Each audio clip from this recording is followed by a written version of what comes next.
আমাদের এখানে বাদাম গাছের পুরো জঙ্গল আছে, আর যেহেতু কাজু বাদামের খুব দাম, তাই এখানে ক্যাম্প করে লোকেরা থাকে যাতে কেউ এরকম বাদামের বীজ চুরি করে নিয়ে যেতে না পারে।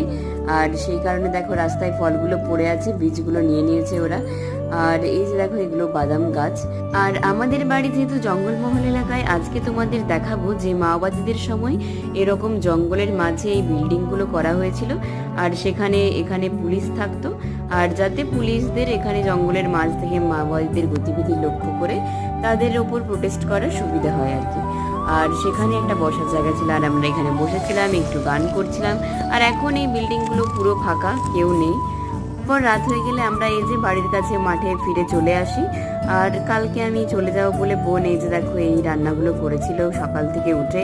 আর বাড়ি থেকে চলে আসবো বলে আমার প্রচণ্ডই মন খারাপ। টাটা বাই, দেখা হচ্ছে তোমাদের সঙ্গে পরের ব্লগে। সবাই খুব ভালো থেকো।